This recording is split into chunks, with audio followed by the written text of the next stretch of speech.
Hello, everyone, and welcome to another episode of the series Doctors on Social Media Teach Podcasting. I am your host, Dr. Taylor Brana. I'm a psychiatrist.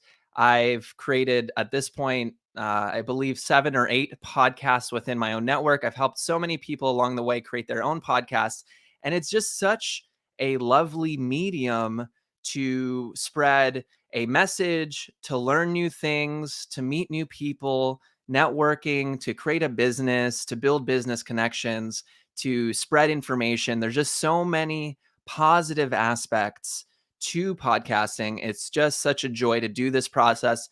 And I also have some amazing physician podcasting guests with me today. So I'm, again, super excited to have my guests on with us. Now, this is a series. This is episode 8 of the Doctors on Social Media Teach Podcasting series. So if you guys go to doctorsonsocialmedia.com, you're going to be able to listen in to all of these amazing tips, tricks, the things that you need to look out for, all of those things that we want to learn when it comes to podcasting. This episode is going to be specific to the do's and don'ts of editing. But I do want to say, again, if we go a little off script, that's totally fine, because these guests are going to provide value from their experiences, from their story, from everything they've gone through. So I'm really excited to have my guests on today. So first, I'm going to bring on our first physician, Randy Cook. Let's bring him on. Hello, Randy. How are you doing? Hi, Taylor. Great. How are you? Amazing, amazing. Now, for those who do not know, Randy Cook, with more than 4 decades of bedside practice as a general and vascular surgeon, Dr. Cook is a well-respected clinician, educator, and organizational leader. He holds certifications from the American Board of Surgery and the American Board of Preventative Medicine in the undersea and hyperbaric medicine subspecialty, which that sounds amazing, as well as certifications from the American Professional Wound Care Association and the American Board of Wound Management. He is a fellow of the American College of Surgeons and the Southeastern Surgical Congress, and formerly served as a designated medical examiner for the Federal Aviation Administration. Dr. Cook served as chairman of the Education Committee, a committee for the Wound Healing Society, and was a member of the Physician Exam Committee for the American Board of Wound Management, where he developed examination criteria that established the standard for national certification. As a physician training faculty member for Healogics, Randy trained physicians and mid-level providers in the science of wound care and hyperbaric medicine, treatment modalities, and practice requirements within outpatient treatment centers, hospital inpatient departments, and post-acute care facilities. His efforts in this area helped mold a generation of medical care providers. So again, we can understand Randy Cook here is a true born educator. Amazing. The many years of clinical, managerial, and leadership experience have provided Dr. Cook with the invaluable insight into the practice of medicine and medical practice management. Today, he's an executive physician coach for MD coaches and the host of RX, or Prescription for Success podcast. Dr. Randy Cook, thank you so much. That is a crazy introduction to start us off. Thank you, Taylor. That almost makes me tired. I had no idea I was so busy. Yeah, I mean, a lot of life's work in there, huh? Indeed. And we're going to bring on our next guest, Dr. Christopher Liu. Dr. Chris Liu, thank you for being on. Hey, Taylor. Thanks for having me on the show. I'm really happy to add value and contribute to the discussion. Amazing. And Dr. Christopher Liu, for those who do not know, is a physician who became financially free at the age of 29 and retired early at the age of 38 as a result of making strategic investments after the 2008 financial crisis. A graduate of the MD PhD program offered jointly through the Baylor College of Medicine and Department of Bioengineering at Rice University. He is the author of How I Quit My Lucrative Career and Achieved Financial Freedom Using Real Estate, and is a host of the Financial Freedom for Physician podcast. He's a regular contributor to Kevin MD and has spoken about the importance of financial literacy for passive income MD, the White Coat Investor, Board Vitals, Seek Non-Clinical Careers, SoMeDocs, Doximity, MedPage Today, FinCon, and other high-profile financial brands geared towards high-income professionals. He can be followed on Twitter at Dr. Chris Liu, MD, PhD, Instagram, YouTube, LinkedIn, as well as Financial Freedom for Physicians podcast. So we have some education, some finance. We have a lot of different flavors going on in this show. But guys, I'm going to throw up our introduction video and we're going to head into the main content for today.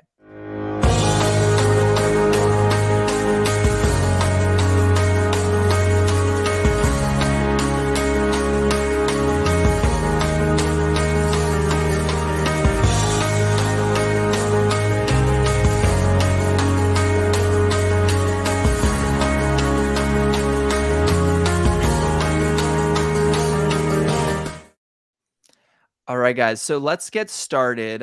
Randy, I'm going to start with you, and this is going to be very basic just to get started off. But what gets you excited about the process of podcasting? Well, there is a potentially very long answer there, and I'm going to truncate it as best as I can. It was not really my idea, but at about the time that I was about to retire from clinical practice, I was contacted by Rhonda Crow, who is the CEO of MD Coaches. She knew that I had a background in radio, goes back a very long time ago, but in any case, because of that, she contacted me and asked me if I would be willing to host a podcast to help publicize the MD Coaches business. And I'll have to admit, I had to give it a little bit of thought, but knowing that I was on the verge of retirement and would probably have some free time on my hands, I thought, why not? And then having gotten into it, Taylor, I have to tell you, it's been one of the most rewarding things that I've ever done. We talk every week with usually a physician. Other times it will be other people who are making a significant contribution to healthcare delivery, but it's mostly physicians. And we just talk about how they got started and how they came successful. There's some great stories along the way. And just hearing how everybody had a completely different path to get where they are. You know, we all kind of ended up in the same place as practitioners, but the road to getting there is really varied, and the stories are fascinating, and I have a ball every time we have the conversation. Yeah, and that says a lot to hear that this is one of the most valuable, processes or things that you've done through your story, because you've just done so much. So I just think that says a lot about the power of podcasting and the power of story and the power of connecting through a medium such as this. And again, thank you for being on. And for you, Dr. Christopher Liu, what do you think has been the power of podcasting? What gets you so excited about it? Well, I really enjoy podcasting. It's really speaks to my nature and my gifts, my talents. But there's a saying: every market has its niche, and the more you niche down, the more powerful and effective you're going to be. So, the mission of Financial Freedom for Physicians was to empower early career physicians to achieve financial freedom, so that they're not dependent upon their clinical income, so that they're practicing on their own terms, and they're not practicing because they have to. So that's been really the mission, and it's grown. Initially, it started with a blog. It started with speaking engagements. My email list grew. Then it started with a YouTube channel, Instagram. And so podcasting was just another channel to reach that niche. So, you know, people respond to different things such as words, audio, video. So podcasting reaches that market segment. Yeah. And Yeah. and I really love podcasting because it's like it has elements of live. It can be live, can be recorded, has radio, TV, and it can be interactive. You can be teaching one-on-one. So it's a lot of fun for me, and it also gives me another outlet for my creative talents. Yeah, absolutely, absolutely. So that's great, guys. And again, I can tell that, no matter what level or no matter where you're at or no matter what your goals are, you can use podcasting as a medium to achieve some of those things. So let's head into, I want to talk about this conceptually. Let's pull back for a second. So a lot of people are afraid about starting their podcast or, structuring it appropriately. So in the scope of thinking about editing, I guess I'll hop over to Randy, you first. What are some of the tricks or ways that you've learned to navigate the editing process, and or at least structurally thinking about your podcast? Taylor, it's very simple for me, and that is I have left pretty much all of that task to other people. Obviously, I'm the oldest person in the room here, and my familiarity with digital media is perhaps not as advanced as it could be. And, lacking that previous experience and knowledge, and not really having a particular drive or interest in learning that side of it, I thought it was much wiser for me to entrust other people to do that job. And that's exactly what we've done with RX for Success. We began with an editor that Rhonda Crow knew. Again, we had worked in the same company together, and he did an excellent podcast as a side hustle for himself, and he was just very accomplished with the editing process. So he was our editor for the first year and a half, at least, I guess, of when we were underway. At that point, he made the decision to move into other areas.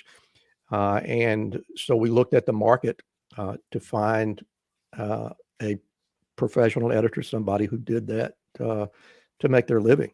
And we found just such a person up in the Columbus, Ohio area. And we've had him in that role for about a year and a half, I guess. And that takes such a tremendous burden off of me. And from, in the opening comments, I was telling you how much I really enjoy the conversation with the guests that I have on the podcast. I really don't have any love or interest in getting into the details of making it sound good. But if you go out and hire somebody who wants to do exactly that, they can make you sound fabulous. And that's exactly what Greg Clausen does for me. So that's my perspective. It is certainly something that a person can do on their own. But if you don't have the skill or the inclination to do that, there are plenty of people who will do it and do it very well. And I really want to hop in and say, this is why I love having you on for this conversation, Randy, because again, anyone who wants to start, you can start, right? It doesn't matter your age. It doesn't matter your level of technology expertise. It doesn't matter, if you feel like you're too young or too old or too this or too that. There is a way. And so for you specifically, you knew you didn't have the tech skills. And so you went with a very wise, I think, an intelligent route, which is outsource. And they're just not. You're so correct. There are no barriers. I mentioned to you earlier that I had a background in radio, and in that ancient era, there was just so much bandwidth for people to participate, and to be able to be in the world of mass media, you had to have some particular talent or something that you could sell in order to participate in that space. But now that the communication space is digitalized, there are just absolutely no barriers at all. And you can choose to do it all or do a piece of it and outsource the areas where you don't have the particular skills. And that's exactly what we did. That's a great approach. And I'm going to field this over to Dr. Christopher Liu now. So Chris, tell us about your process, the things you think about in regards to structure and editing your podcast. Yeah. I like Randy's answer. So there's I go by the mantra, either which is mightier, the pen or the sword. So, if you have the finances, you have the money, you have the staff, you can hired out and do it, it'll be more professional. It'll be faster. You can reach scale a lot faster, and then you save your time. So that's one aspect. The other aspect is the pen. So it's or the sword, where you're actually you're in the trenches and you learn and do it yourself. So those are two ways of thinking about it. I sort of did a combination of both. So I learned the skills for video editing and podcast editing on my own, and it's really easy. We can talk about the tools, tips, and strategies a little bit later, but I learned it on my own because I wanted to feel comfortable with the technology and learn it, so that once I got comfortable with it, that time was well invested. So then when I go and look for a podcast editor, or I want to launch of the podcast, I know what to look for and I know who to hire and who has good work and who's not. So that's my thinking and rationale. Quite honestly, I really enjoy technology. So I enjoy editing. I enjoy editing videos and podcasts. So about 60% of my episodes I do on my own. The ones that have like really good guests, or need a little bit more editing, or if it's like a speech or something, I'll outsource it to my editor. So those are kind of the two approaches. And I'm happy to go from there. Yeah, and just because you brought it up, Chris, I'm going to focus on you for a moment. Okay, I'm big on tech as well, but I understand, not everyone is. But if you were to bare bones say today, okay, you don't have the finances, you don't have the ability to, you don't think you have the ability to launch your podcast per se, you're not sure where to start. What would you say are the bare bones digital tools that have gotten you to be able to understand or process a podcast?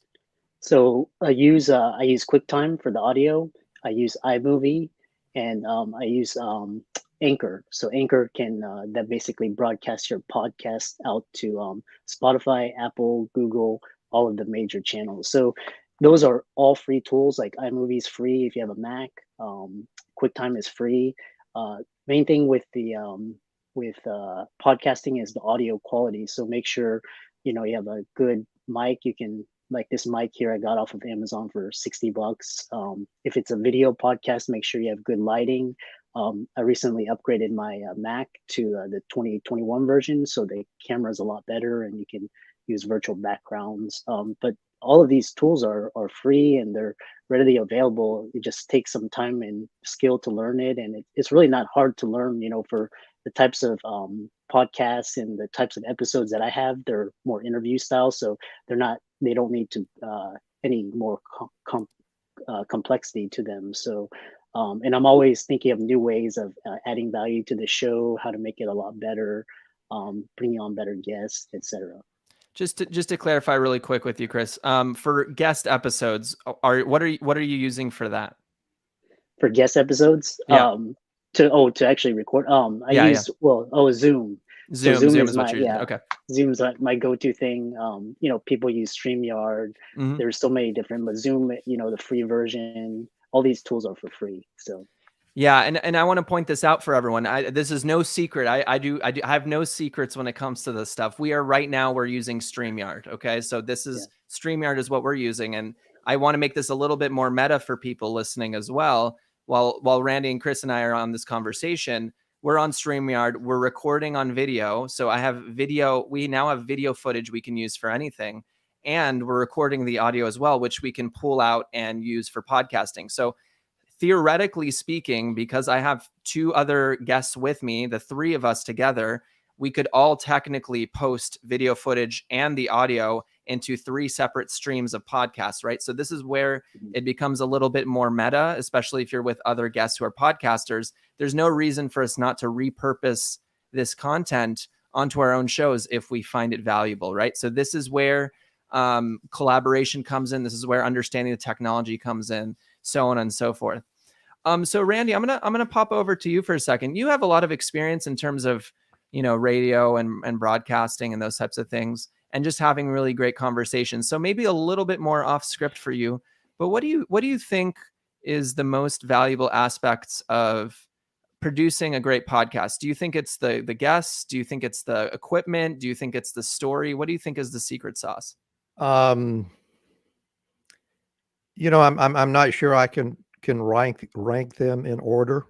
I will tell you that I guess probably because of my background in radio, I was hyper focused on how we sound, and it is a strictly uh, uh,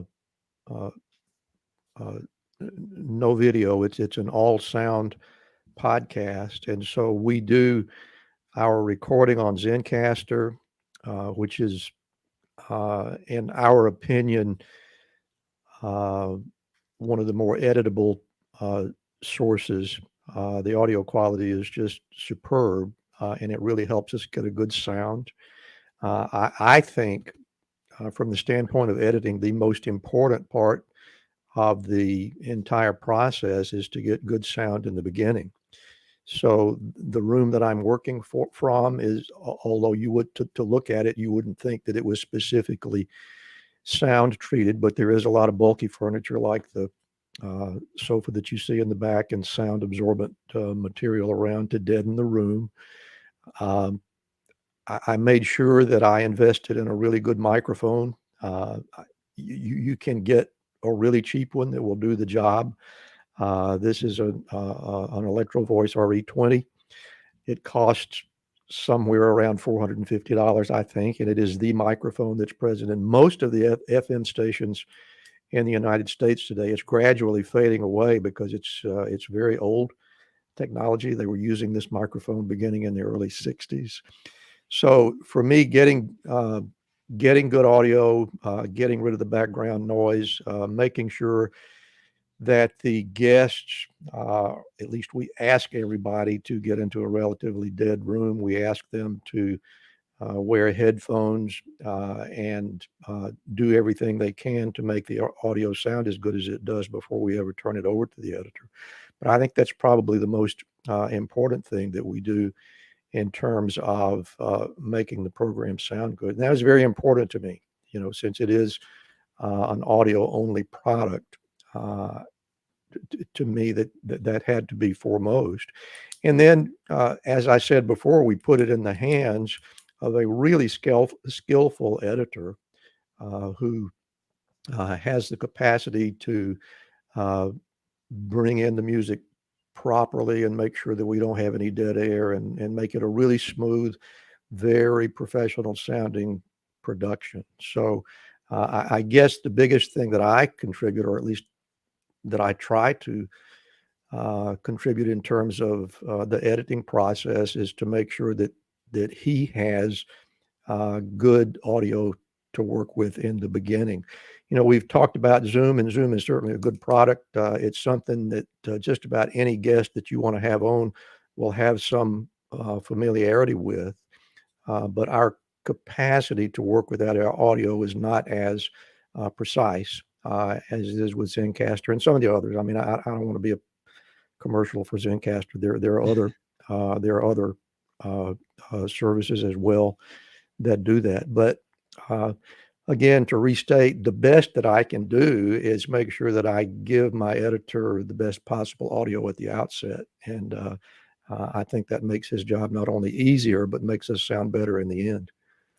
Yeah, absolutely. And I'll point out the thing that's nice about Zencaster specifically is it will, like, let's say we were using Zencaster right now, it would take my audio from my end, it would take your audio from your end, it would take the audio from Chris's end, and then you have those separate audio files that are recorded from our each of our individual spaces, as opposed to Zoom, which usually combines the audio into one digital space. So that's why the quality difference is there specific to Zencaster. And I agree, for us people who listen to podcasts or like audiobooks or whatever it is, that quality, having that professional quality is definitely nice. So it's an important consideration.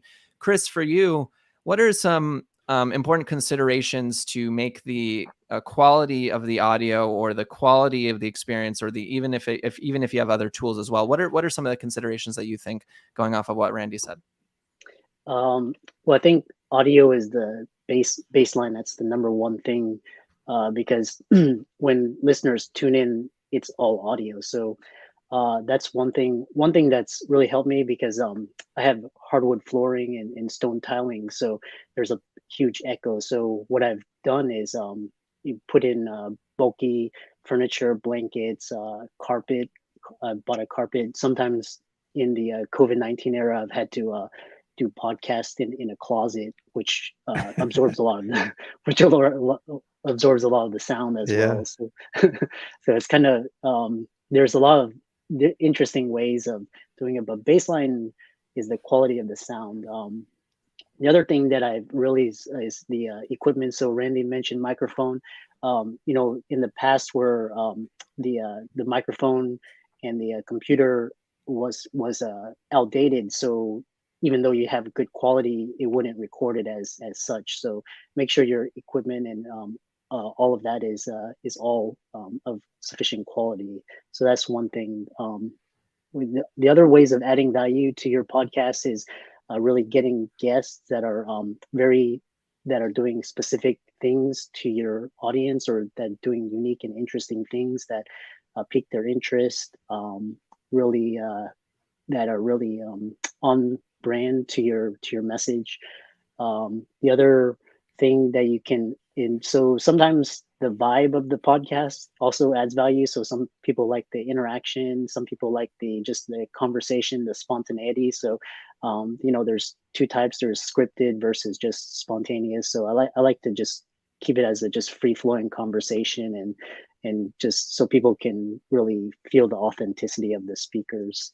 And then just the more creative you can be with with your sponsors, with your affiliates, where you introduce certain segments, so that all creates a really fun and engaging show. Yeah, absolutely. Great tips on both ends. And I want to point out something that you said, Chris, with the quality of the guest, which I think is really important, right? Because the audio is important, but the content is just as important, and the quality of the guest you have on. Like, I can't tell you how many times I've maybe had a hunch that, this person would be great to have them on, and they don't have a mic, they don't have headphones in. They're in a room, or they're in a crowded space. One of the biggest guests I ever had on my podcast personally, I completely messed up, and my audio wasn't prepared properly in that case. So I think, again, it just having the thing I want to point out, not just for us, but for the listeners, is having a sense of the holistic picture of, what is the structure of my podcast? What are important aspects of that in terms of the microphone, treating the room, the quality of the guests, the tools. And by the way, guys, anyone listening, I'm going to go into a spiel of all of these tips and tricks and tools that I personally use or think about. But I want to just highlight the importance of what our guests are saying here, which is all of these aspects are going to be really important in terms of producing a high quality set of content. Now, for the Taylor, sake of, go ahead. Do you mind if I just add a little something there? Yeah, absolutely. That just kind of popped into my head. Mm-hmm. Sometimes it really pays off to be inventive. And so a little piece of advice that I would offer to everyone is that if you're going to be in the podcasting world, be sure that you keep an open mind. And I was thinking about some of the challenges that I have run into from time to time with audio quality. And I remember one particular guest, she was in her home, and she was actually someone who had a significant amount of experience with voice acting. She was a presenter on stage, and she was familiar with audio equipment and so forth. But anyway, she was in her home, and the first time we tried, she didn't have headphones, and so that didn't work. So we retooled, and we came back again, and she was all set up with the headphones and a better microphone. And the thing sounded like she was in a great big echo chamber. And she was in her living room. It had these enormous vaulted ceilings, and there was plate glass all around. And we tried this and moved there and go this way, and it was just getting nowhere. And I had my producer on Zencastr with us, and he asked her just to step outside and let's see how it sounded. And she walked outside, and it was just perfect. Fortunately, she lived in a quiet neighborhood, so there wasn't any traffic noise and that sort of thing. But just getting away from that reverberation was just so helpful. And then the other thing is, I mentioned my somewhat expensive microphone, and that's always a big help. But I found quite accidentally that one of the best pieces of equipment that my guests have come up with is like a $30 headset with boom mic that was intended for video gaming. It was perfect. It just sounded great. So it's not a one size fits all, and you don't really have to make an enormous investment to get it right. But sometimes you do have to have an open mind and be willing to shift and pivot a little bit. I love those tips. Yeah, absolutely. And I think that's the thing that we want to point out is the threshold to producing a podcast might be lower than you think in terms of getting started and the price and all those things. So for the sake of time, I'm going to go head over to some closing statements. Chris, any gems you want to drop the listeners for today, and where can they find you? Oh, yeah, I've really enjoyed being on this podcast. It was a great discussion. I want to add one final tip is Absolutely. in today's internet congestion age, where if you don't, your Wi-Fi is really spotty, or you're in an area, or sometimes the internet's down. I found that I've actually resorted to using back to the Ethernet cable. So you plug in your Ethernet cable to your desktop, and that way you have a more stable internet connection. But that's one of the tips. If you can always contact me, you can go to the Financial Freedom for Physicians podcast. We're on YouTube, Spotify, Apple, Google. Just Google it, you'll find us. You can find me on Instagram, Twitter, Facebook. I have my own private Facebook group. You can check out my books on Amazon, or just contact me at Christopher Liu, MD, PhD at gmail.com. So I really enjoyed it. And, and podcasting, I think, is one of the best mediums. Thank you, Dr. Christopher Liu and Dr. Randy Cook. What are some last minute gems, and or how can people find you? I guess the parting remark that I would have is what I opened with, and that is that if you really want to have well edited audio for your podcast, find yourself a really good editor, and it'll be worth every penny that you spend. I can be found. My email address is Randall with 2 L's, randall.cook@mymdcoaches.com. The podcast website is rx4successpodcast.com. And there is a link to the podcast at the MD Coaches website, which is mymdcoaches.com. Guys, thank you so much for being on. Sincerely, time is one of the most precious things we have, and you guys shared time with me and our listeners today. So I can't thank you enough. I'm going to pop you off the screen. Again, thank you so much.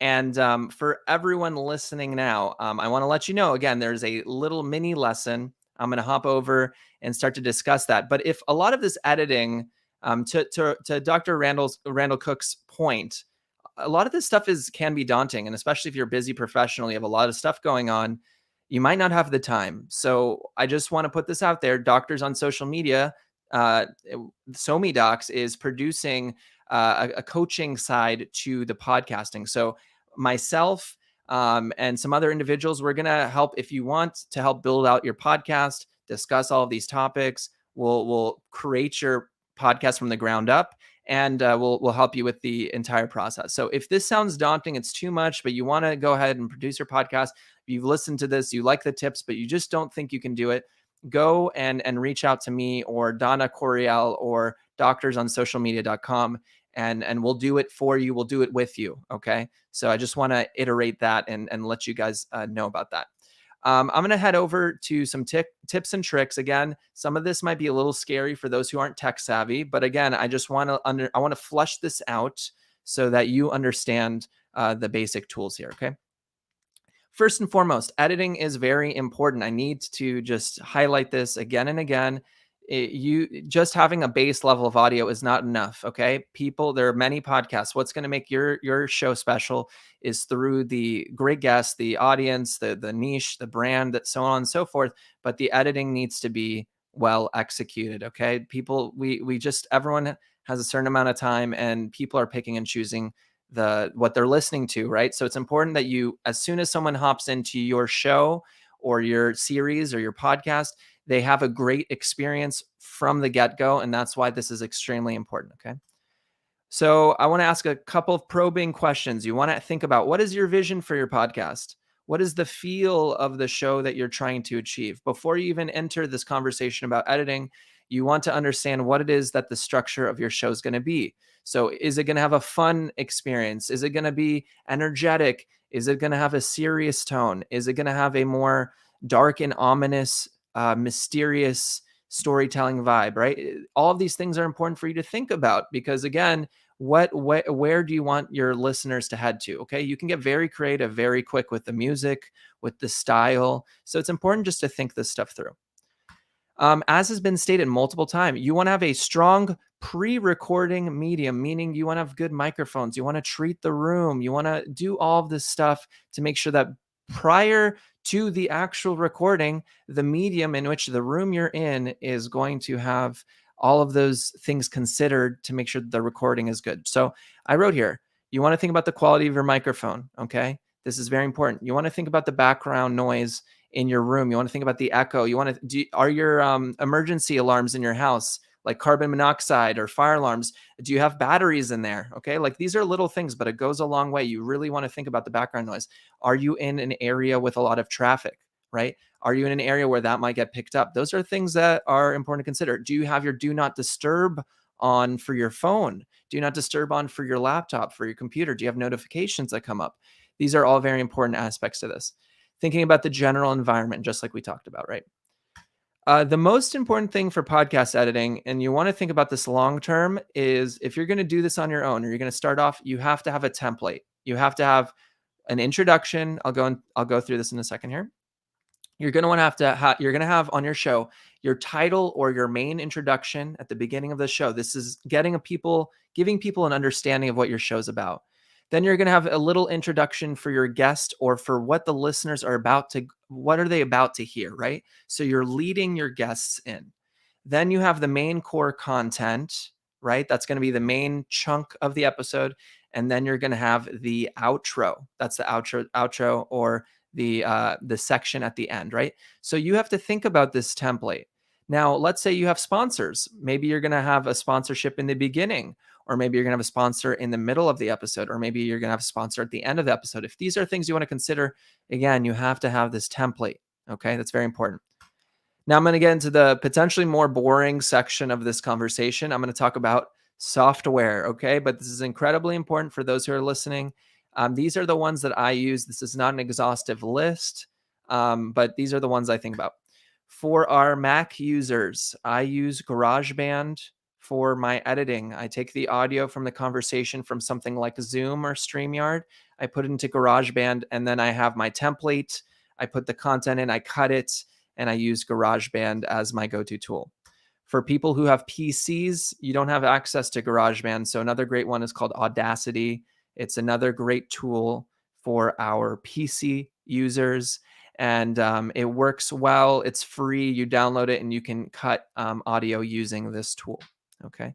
Now, for our fanciest users, the people who are willing to use a little bit more money, this is around 20 to 30 bucks per month, you can get something really fancy called Dscript. It uses artificial intelligence and all of the new technology coming out. It will take your audio, it will break it down into a literal transcript. So it automatically creates a transcript, and you can remove words, oohs, ahs, and ums using this tool, and you can delete words literally by highlighting a word in the transcript, deleting it. It will literally remove that section. So when you produce your podcast, it will quite literally create the transcript, and you can delete the written words and it'll actually delete the audio. So it's a very fancy tool. It's not for everyone, but if you're a little bit more tech savvy, or if you want to outsource it to an editor, have them take a look at Dscript. And again, with that transcript, you can take that transcript, you can post it online. There's ways of repurposing it. So it's a very interesting and effective tool. So it's one of my favorites right now. Ophonic is a very good tool. This is an audio leveling and treating software that basically will take your audio, and let's say I'm making up numbers, but let's say it's a 5 out of 10 in terms of the audio quality. Ophonic will bump it up to that 8 or 9. Okay, so even if you have not the best audio, Ophonic is a tool. You can run your audio into this software and it'll bump it up. It'll level it. It'll make sure that all the audio is of, like, for example, let's say my microphone is quiet and another guest's is a little bit too loud. It will level those out. And Ophonic does a lot of that great stuff. So I really like this tool. One of the considerations I want everyone to think about is how deep of a level of editing do I want to go? If you want to have a very professional podcast, you're going to want to remove or consider some of the following. You want to remove long pauses from conversations because, again, time is valuable for your listeners and you don't want to have things be too drawn out. So it is very important to consider the long pauses in your audio, any awkward pauses. That's something we're going to want to treat. You're going to want to remove oohs, ahs, and ums. You're going to want to consider removing filler words like using like a lot, or oh, and well. So those pauses in the conversation are what we call filler words. And any awkward pauses or any sections that maybe your guest feels uncomfortable with, those are things you might want to consider cutting. And again, if you do cut audio, you do want to make sure that the transitions are smooth. It doesn't sound clunky, especially if you're not recording it live, but you're doing it another time you're going to post it later, right? The audio leveling and adapting, that just means that if you're very loud and your guest is quiet, we want to make sure that the audio is leveled and that it's at an appropriate level. That's why I discussed this tool, Ophonic. Ophonic is very good at leveling the audio and, again, making sure that we're all at the same level when you're listening to people, because there's nothing worse than having to turn up your volume knob for one section of a conversation than having to turn it down for another section. That's not a great experience for your listener. You're going to want to make sure that your music is also appropriately leveled. So if you use music in your audio, it cannot be so loud that it breaks or tears someone's eardrums, right? You want to make sure that's appropriately leveled so it's nice and loud and pleasant, but not to the level that it's going to hurt your listener. You have to make sure that's well leveled also, so that, let's say you have background music, it's there, but it's not the main star. So if the music is too loud, sometimes you can drown out the conversation or the background that's happening. So you just want to make sure that's appropriately leveled as well. When you're editing your podcast, it's very important to listen throughout the entire audio to check for cuts in the audio, looking at the different sections, making sure everything is appropriate. Make sure that if you have sponsors, that's all appropriate. You want to make sure that these clips, these cuts are smooth. Okay. There should be no uncomfortable audio sections throughout the audio. Again, this is if you want to make a professional sounding podcast, so you really want to go to this level of detail, you have to look for the cuts. You have to look for anything that you've cut and make sure that those transition points in the audio are very smooth. And again, if you think this is a lot, it's because it is. Audio editing is probably the toughest part of the whole process. And so if you think this sounds like a lot, that's why I really love Dr. Randy Cook's suggestion of outsourcing. But I want you to understand what you're outsourcing. This is why I'm teaching you this, okay? We're teaching this because you need to know what you're outsourcing. If you don't know about this stuff, you're not going to know what you're paying for, okay? And this is why it's important to understand that as well, okay? As you're audio editing and you're going through the process, I like to annotate key sections of the conversations so that when I am posting an episode, let's say, okay, guys, this is episode 100. I'm so excited for everyone to listen in on this conversation, but I want you to tune in at minute 15. Guys, if there's one part of this episode you have to listen to, it's at minute 15. Again, I'm just giving you an example, but if you annotate key sections of your episode or the conversation, you can then let your listeners know, guys, at 15 minutes in, you are going to listen to this and it's going to be so powerful for this conversation. Definitely key into the conversation, right? So when you annotate, you're going to have those little gems, those pieces that you think are really powerful. It's going to clue people in because, again, a lot of people are busy. So letting them know in advance of what they're going to hear is going to be really helpful for them. And I'm going to finish with this, outsourcing, okay? Again, this was highlighted multiple times in our conversations with Dr. Randy Cook and Dr. Christopher Liu, but it goes without saying, I want you to know the keys for your audio editing, but if this is too much, please save your time. use a little bit of money, do what you have to, outsource this process, make sure that people understand what is going on. And at the end of it, you're going to have a great, well-produced podcast, well-produced show. And speaking of outsourcing, if you don't want to deal with all of this stuff, reach out to me, reach out to Donna, go to Doctors on social media, reach out to any of our guests for tips, tricks, so on and so forth. Use us as resources. That's why we literally created this. Again, we're very passionate about this medium. So guys, thank you so much. Sincerely, I hope you enjoyed the content, the value of today's episode from the series of Doctors on Social Media Teaching Podcasting. And we will see you on the next one. Please reach out. And I hope you have an amazing day. Take care. And we'll see you on the next one.